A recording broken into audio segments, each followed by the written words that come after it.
वालेकुम my YouTube family, कैसे हैं आप सब। उम्मीद करती हूँ आप सब ठीक होंगे, खैरियत से होंगे। तो मैं भी बिल्कुल ठीक हूँ आपकी दुआओं से। तो आप यहाँ पे आप आयत को देख सकते हैं। आयत ने अपने फेस पे स्क्रैच कर दिया उसके नेल से, उसने अपने आप को ज़ख्मी कर दिया है। पहले मुझे नज़र नहीं आई थी, काफ़ी रो रही थी। फिर मैंने एक दिन बाद ही उसके जो निशानात थे वो रेड होना शुरू हो गए, तब जाके मुझे ज़ाहिर हुआ। छोटे बच्चों को हम छोड़ तो देते हैं कि खेल रहे, रो रहे, क्यों रो रहे पता नहीं, हम इतने ध्यान नहीं देते। पर अगले ही दिन जब भी उसको ज़ख़म लगती है, जब भी उसको चोट लगती है, फिर हम उसके बाद जाके हमें एहसास होता है कि अल्लाह इसके साथ ऐसा हो गया था। तो ऐसे ही कुछ मेरे साथ भी हुआ। आयत रो रही थी, तंग कर रही थी, काफ़ी एक दिन पहले बहुत तंग कर रही थी। तो मैंने सोचा उसके पेट में दर्द हो रहा है, तो मैंने उसके पेट की दवा पिलाई, ये सब कुछ किया। तो लेकिन वो चुप नहीं हुई, तंग नहीं। फिर अगले दिन जब मैंने उसको देखा तो उसके बाद में उसके चेहरे पे निशान आने शुरू हो गए, जो डार्क हो गए, रेड हो गए। तब मुझे पता चला मेरी बेटी को तो चोट लगी थी। तो हमें थोड़ा एहतियात करना चाहिए बच्चों के साथ, ख़ासकर छोटे बच्चों के साथ। तो हम छोड़ तो देते अपने उसके भाइयों के हवाले, बहनों के हवाले के देख लेगा वही, लेकिन वो अपने में लगे रहते। बच्चा बोल नहीं सकता, तो बस उनको इस तरह की छोटी मोटी चोटें लग जाती है। तो बहरहाल तो यहाँ पे हो रही है अनबॉक्सिंग आया मेरे घर पे नया टीवी। जो पहले वाला टीवी था आपको मैंने दिखाया था, तो उसकी जो वो गया था बनने के लिए, वो उसमें मसला कर रहा था, वो ऑटो में खुद ब खुद बंद हो जा रहा था। तो जिसके मैकेनिक है उसके पास उसको ले गए थे, तो उसने कहा कि ये बस इसकी गारंटी ख़त्म, ये इसने इतना टाइम गुजार लिया, बस इसको अभी निकाल दो। तो फिर भी उसको बनवा के लाया था, जैसे तैसे बच्चों के लिए चल जाए कुछ टाइम के लिए। लेकिन जब वो दोबारा लाया घर पे बनने के बाद, वो फिर से वही हरकत करना शुरू कर दिया, उसने बंद होना शुरू हो गया। तो उससे परेशान हो के दोबारा उसको जब ले जा रहे थे, तब शायद अल्लाह को मंजूर नहीं था, तो ऑटो पे लेके जा रहे थे, तो ऑटो ने दूसरे जो गाड़ी थी उसने टक्कर मार दी। तो शायद उसकी एलसीडी ब्रोक हो गई, पता नहीं क्या हुआ। तो अब वो सही से बीमार हो गया। अब उसको डॉक्टर के पास अच्छे से उसकी इलाज होने के बाद ही अगर लाना होगा तो लाएंगे। तो फिर मेरे हस्बैंड का ये है कि जब कोई नई चीज़ आती है तो उनको सब्र नहीं होता, उनको नई चीज़ देखने के बाद फिर वो फ़ौरन ही वो चीज़ ले लेते। तो पहले तो 40 इंचज़ का था, तो अभी ये उनको नया दिखा टीवी। तो ये 4K है, इसमें एंड्रॉयड मोबाइल फंक्शन इसके साथ कनेक्टेड है। कंप्यूटर सिस्टम काफ़ी अच्छी उसकी क्वालिटी है, इसकी रेजोल्यूशन भी अच्छी है। जब इन्होंने दुकान में देखी तो उनको काफ़ी पसंद आई, तो उन्होंने फ़ौरी उठा लिया, तो वो लेके आए घर पे। तो मैंने जब घर पे आके देखा तो बच्चे भी हैरान हुए, इतनी बड़ी बॉक्स। तो फिर पता चला ये उससे ये दूसरी है, कहते रहते कि नहीं ये वही है। तो इसकी रेजोल्यूशन काफ़ी अच्छी है, तो ये यहाँ पे वो लग चुकी है। तो उसके साथ कुछ और भी खर्चे हो जाते हैं, तो बस खर्चे हो गए। अब बच्चे भी इंजॉय कर रहे टीवी को। तो यहाँ पे जो अमान, जो मेरा बड़ा बेटा है, उसकी एक और दांत निकल आई है। उसके सामने की जो छोटी सी दूध का दांत था वो भी निकल गया, वो दिखा रहा है कि उसका ये दांत निकल गया। तो माशाल्लाह से उसके दांत काफ़ी सारे निकल चुके हैं नए नए। अभी ये बड़ा हो रहा है थोड़ा सा बच्चे बड़े हो जाते हैं तो बस उतने ही हो जाते, तो बस अभी मैं इसने दिखाया कि मेरे दांत निकल गया। तो मैंने कहा अच्छी बात है, इसको निकाल दो। तो कहता है नहीं, मैं इसको तकिए के नीचे रखूँगा, टूथ पर ही आएगी। आजकल के बच्चे जो कार्टून वगैरह देखते हैं तो उसमें टूथ पर ही आती है कि अगर टूथ पर ही आएगी तो मुझे पैसे वगैरह देगी। मैंने कहा नहीं, ऐसी कोई बात नहीं होती। तो फिर बाद में इसने इसको डस्टबिन में फेंक दिया। तो ये उसके बाद मैं यहाँ पे मैंने काम बढ़ा लिया। मैंने अपने जो बेड है उसके नीचे, हम रोज़मर्रा के झाड़ू सफाई वगैरह तो लगाते हैं, लेकिन इतनी डीपली सफाई नहीं करते। तो उसके अंदर काफ़ी सारा कचरा चला गया था। तो फिर मैंने इसके पापा को कहा था कि मेरे साथ थोड़ी हेल्प करा दे, तो फिर मैं इसके अंदर से थोड़ी सी सफाई कर लूँगी। तो यहाँ पे मैंने पूरे अपने बेड को अच्छा खासा मैंने अपने लिए काम बढ़ा लिया था। तो फिर यहाँ पे वो सफाई वगैरह कर रहे थे, मैंने कहा थोड़ी बहुत मैंने उसकी क्लिप ले ली। तो उसके बाद काफ़ी मैं थक गई थी, तो फिर यहाँ पे आ गई मैं खाने की तरफ, किचन में आ गई। तो किचन में आज मैं बना रही हूँ एग करी विथ शिमला मिर्च, विथ बेल पेपर, शिमला मिर्च, कुछ भी आप कह सकते हैं। तो ये मैंने कहा शिमला मिर्च पड़ी तो मैं इसके साथ ये बना देती हूँ एग करी। हमारी सबसे बड़ी गलती होती है, हम जो कोई भी सामान के साथ काटन आती है, तो काटन हम कुछ दिन रखने के बाद उसे फेंक देते हैं। तो जस्ट उसकी सबसे बड़ी मसला तो यही होती है, जब भी हमें कोई चीज़ रिपेयर करवानी होती है तो उस वक्त आती तो बड़ी एहतियात से पैकिंग के साथ आती है। थर्माकोल ये सब चीज़ें लग के आती है। जब हम घर पे रखते हैं तो वो चीज़ें फेंक देते हैं, हम संभालते नहीं हैं। उसके बाद जब उसको कभी लेके जाना होता है कहीं पे सही करवाने के लिए या फिर कोई भी मसला हो कहीं पे शिफ्टिंग के लिए, तो फिर वो चीज़ हमें नुकसान करती है कि वो बिना उस चीज़ की जाती है। तो फिर यही चीज़ हुआ था मेरे टीवी के साथ भी। तो मैं कोशिश करती हूँ कुछ दिन के लिए हम बॉक्सेस संभाल के रखें, उसके बाद ये इतनी बड़ी होती है तो कहीं संभालना मुश्किल हो जाता है। तो यहाँ पे कुछ आपने देखा होगा कि कुछ बॉक्सेस रखे हुए थे, तो ये एसी के बॉक्सेस रखे हुए थे। कुछ दिन रखती हूँ, फिर अगर जगह नहीं हो, आजकल जगह पे फ्लैट में आपको पता है मछली कितनी शॉर्ट होती है आजकल, उसमें वो क्या बोलते हैं इसको, स्टोर रूम नहीं होता, तो हमें मेरे पास स्टोर रूम नहीं है तो काफ़ी उसको मुझे एडजस्ट करना पड़ता है हर चीज़ों के साथ। उसको कभी कुछ दिन संभाल के उसके बाद उसको निकाल देती। तो फिर टीवी के साथ भी यही हुआ। टीवी के टाइम पे मेरे पास ये बॉक्स नहीं था, इसका कार्टन नहीं था, तो ले गए थे जल्दी जल्दी में। तो एक तो रमज़ान का टाइम है आजकल, एक तो कोरोना चल रहा है, तो लॉकडाउन वगैरह ये सब जो दुकानें भी काफ़ी मुद्दत वक्त के लिए खुलती है, तो फिर उसके हिसाब से टीवी ले जा रहे थे, तो फिर ये नुकसान हो गया। तो बस आइंदा नहीं होगी ऐसी एहतियात करेंगे, कोशिश करेंगे कि थोड़ी बहुत चीज़ों को थोड़ी संभाल के लेके जाने की कोशिश करेंगे। तो मेरी कोशिश होती है ऐसी, पर कभी कभी हो जाता है ऐसा। वो शायद उसके साथ होना ऐसा था तो शायद वो हो गया। अब बेहतरी के लिए अब नई टीवी तो आ गई है, देखते हैं अल्लाह बेहतर करे ये कब तक चलेगा।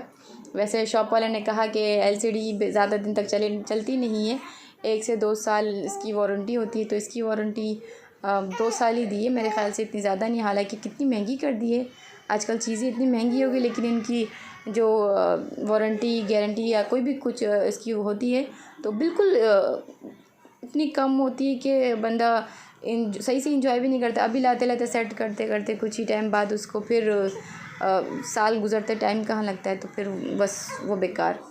तो जितना उन्होंने टाइम दिया होता है हर चीज़ में आजकल नोट कर रही हूँ, हर चीज़ साल का अगर उन्होंने वारंटी दी है तो साल भर ही चलती है। एक दिन मुश्किल से अगर ऊपर चल जाए तो बस उसके बाद ये ख़राब होना शुरू हो जाती है। पता नहीं उन्होंने क्या है, कोई रोबोटिक सिस्टम है क्या है, तो ऐसे ही कुछ हो गया। काफ़ी सारी चीज़ें मेरे साथ, लाइटों के साथ, इन चीज़ों के साथ इन दोनों ये मसले आ रहे हैं। तो बहरहाल अभी खाने पे ध्यान देते हैं। फिलहाल अभी मैंने अपनी देखा वो शिमला मिर्च को मैंने फ्राई करके निकाल लिया तेज़ आंच में, उसके क्यूब्स मैंने काटे थे। एग जो बॉईल करके मैंने रखे थे उसकी क्लिप्स मैंने शायद मुझसे कहीं मिस हो गई है तो मैंने ऐड नहीं किए। तो प्याज मैंने बारीक बारीक चॉप कर, शिमला मिर्च फ्राई करने के बाद मैंने उसको निकाल लिया उस तेल में। उसके बाद यहाँ पे प्याज मैंने रखे थे बारीक बारीक काट के, तो उसको फ्राई करने के बाद उसमें मैंने अदरक लहसुन का पेस्ट डाला, उसको थोड़ा सा बुनाई किया। उसके बाद मैंने यहाँ पे टमाटर जो बारीक काट के मैंने चॉप करके वो भी मैंने इसमें शामिल कर दिया, तो उसको भी हम थोड़ा सा मिक्स करेंगे। अब मैं यहाँ डाल रही हूँ हल्दी और मिर्ची, और साथ ही डालूँगी यहाँ पे मैंने धनिया पाउडर थोड़ी इन चीज़ों से ज़्यादा डालूँगी। मैं ज़्यादा स्पाइसेस नहीं बनाऊँगी, तो आप अपने हिसाब से देख लेगा अगर आप। तो यहाँ पे मैं इन चीज़ों को डाल के अच्छे से मिक्स कर लूँगी ताकि जले नहीं। अभी मैंने यहाँ पे नमक भी शामिल कर दिया है, तो इसके मैं कुछ देर के लिए बुनाई करूँगी मसाले की, ताकि मसाले का जो कच्चापन है वो निकल जाए। साथ ही मैं थोड़ा सा, जब भी मैं थोड़े मसाले डालती हूँ तो मैं साथ में थोड़ा सा बिल्कुल ज़रा सा पानी डाल देती हूँ, क्योंकि मसाला हमारा जलने को शुरू होता है तो घर पे उसकी स्मेल बहुत ज़्यादा उड़ जाती है, तो जलना स्टार्ट कर देती है। तो उसके साथ मैं थोड़ा सा पानी शामिल कर देती हूँ ताकि मसाले जो है अच्छे से भुन जाए। तो हमें साथ साथ चम्मच भी चलाना है ताकि मसाले नीचे चिपक ना जाए। अभी मैं यहाँ पे मसाले की अच्छे से बुनाई कर रही हूँ।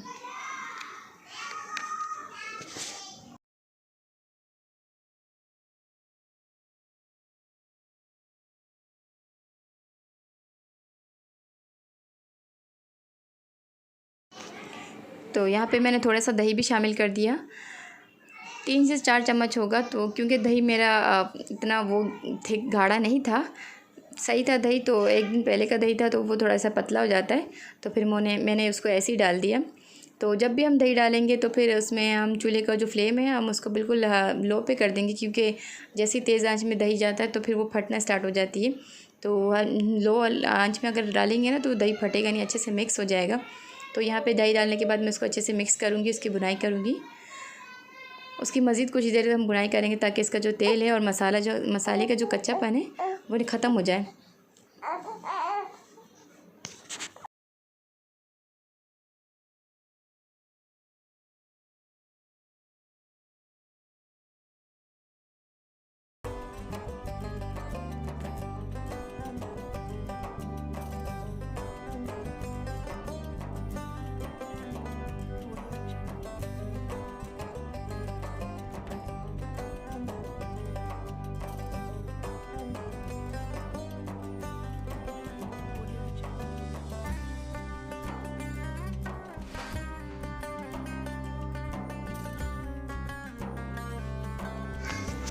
तो हम साथ ही साथ चम्मच चलाते रहेंगे क्योंकि दही गया इसमें, तो वो नीचे चिपकना ना शुरू हो जाए।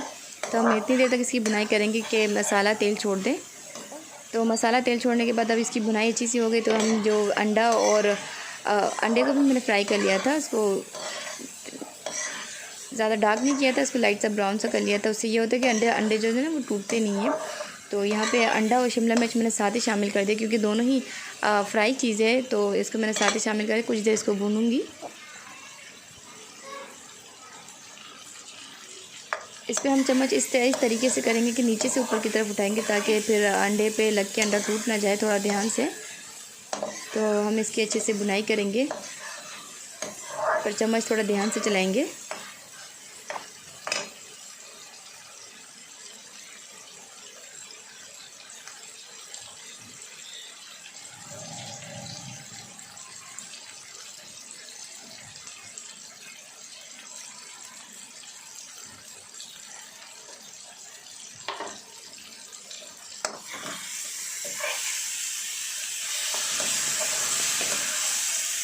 अभी मैं यहाँ पे इसमें पानी शामिल कर दूँगी। पानी मैं इतना डालूँगी कि जितना मुझे इसके लिए ग्रेवी चाहिए, थोड़ा ज़्यादा ही डालूँगी ताकि थोड़ा बहुत ये पकने के बाद जितना इसमें ग्रेवी बचेगा हम इतना रखेंगे। तो पानी मैंने यहाँ पे शामिल कर दिया है। तो इसमें पानी भी थोड़ा कम है, मैं इसमें मज़ीद और थोड़ा पानी शामिल करूँगी क्योंकि थोड़ी देर पकेगा तो अंडे में मसाला इसका मसाला जाएगा। तो मैं अब इसको अच्छे से हिला के इसका ढक्कन लगा के रख दूँगी कुछ देर इसको बॉईल होने तक। तो यहाँ पे मैं दोबारा से इसको चेक करी, इसको बॉईल आ चुका है। इसको मैंने तेज़ आंच पे इसको दिया हुआ था, तो इसको फुल बॉईल आ चुका है। इसको कुछ देर हम इसको रखेंगे, उसके बाद इसको हम इसको धीमी आंच पे रख देंगे ताकि आराम से जो उसकी जो ग्रेवी है वो थोड़ा गाढ़े की तरफ गाढ़ा होना शुरू हो जाए। तो मैं यहाँ पे कुछ देर बाद इसको दोबारा से चेक करूँगी।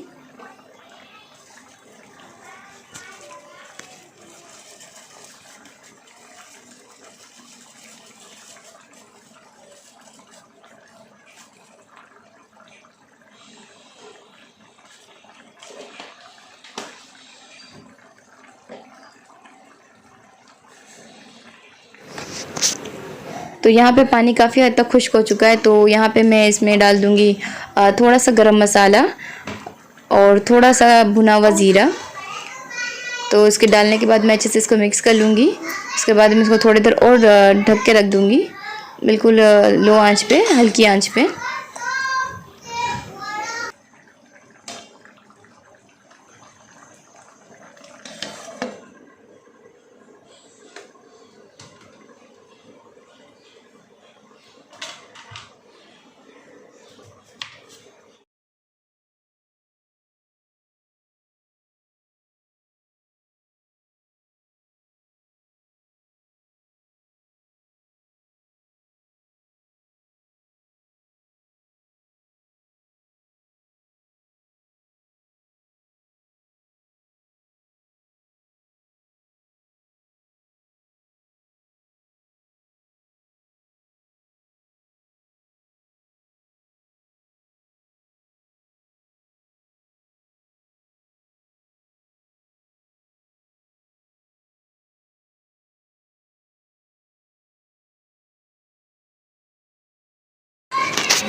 तो यहाँ पे मेरा सालन बन चुका है। तो मैं इसको अभी इसका मैं चूल्हा जो है फ्लेम इसका बंद कर दूँगी। उसके बाद मैं इसे डिश आउट कर लूँगी। अभी आपको इसमें तेल नज़र नहीं आ रहा होगा क्योंकि कोई भी सालन जब बनता है ना तो गरम गरम होता है, उसकी जो ऑयल होती है वो बाहर नहीं आती है। हम उसमें थोड़ी देर बाद इसको जब रख देंगे ठंडा होने के बाद उसकी जो तरी है वो ऊपर आ जाती है। तो उसके बाद मैंने यहाँ पे उसके बाद इफ्तारी का टाइम हो गया, तो हम यहाँ पे इफ्तारी करेंगे। आज के लिए व्लॉग इतना ही बस। अगर आपको पसंद आए तो प्लीज़ लाइक और शेयर, कमेंट और सब्सक्राइब ज़रूर कर दीजिएगा। अल्लाह हाफिज़।